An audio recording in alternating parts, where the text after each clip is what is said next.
Good evening, Clearbrook class of 2013.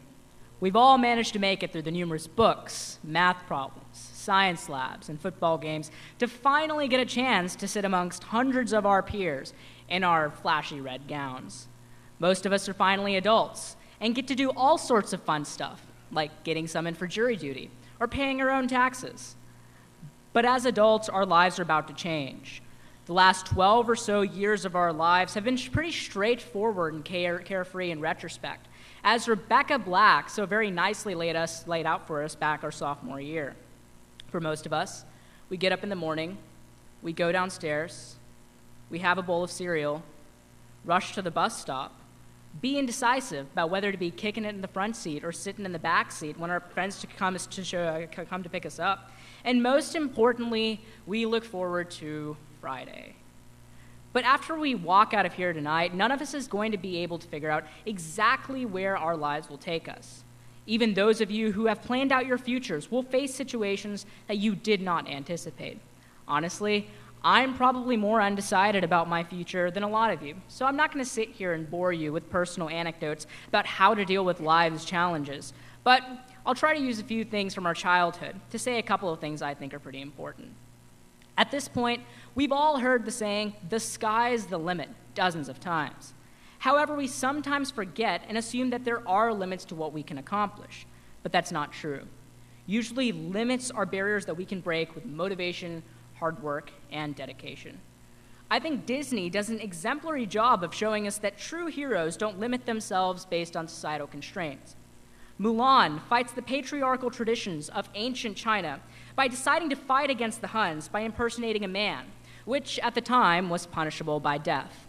Despite China believing that only men were fit to serve in the military, Mulan proves everyone wrong and shows that she's swift as a coursing river, forceful as a great typhoon, and strong as a raging fire when she earns respect as a national hero.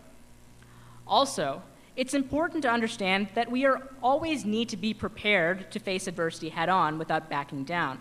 Even if we fail, we will learn from that experience and eventually achieve our true potential. Ash Ketchum's life motto was, "I want to be the very best Pokemon trainer, like no one ever was." Anyone who's seen the first episode of Pokemon, though, knows that Ash had multiple bumps along his path to become the best he could possibly be. In the very first episode, Ash accidentally ends up with a temperamental Pokemon called Pikachu and is laughed at by his peers. But Ash faces the challenge head-on without beating around the bush and does everything he possibly can to strengthen that bond, and he eventually does succeed. In the end, all that we can ask of ourselves is that we do not shy away from the challenges and we take our best shot to overcome them. Even if things don't work out in the end, we can be proud that we did our best. Actor Bradley Whitford clearly states this idea by saying, "At the end of your days, you'll be judged by your gallop, not by your stumble." The stumbles and the lessons will help us be stronger when we face adversity again and ultimately lead to our success. So let's ride on to the future and meet life's challenges head on. But then, above all, however, it's important that each of us live our lives to the fullest every single day. If there ever was a character who embodied the spirit, it was Ferris Bueller, who said, "Life moves pretty fast. If you don't stop and look around once in a while, you can miss it." I think most of us would agree that the past few years have gone pretty quickly. Soon, we're going to be 40 years old, wondering where the time went, with a couple of kids of our own. Hopefully they're not as bad as us, though. At the end of our lives, all that really matters is happiness. So find something you love to do, and don't do it just for the money. If you love what you do, then you'll probably end up being more motivated to succeed in that field too.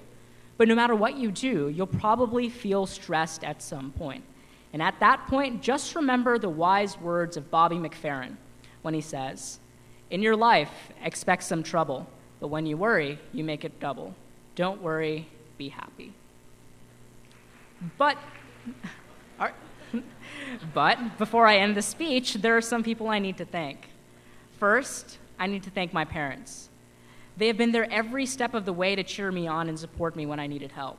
Don't know what I would have done without them. But then there's my brother.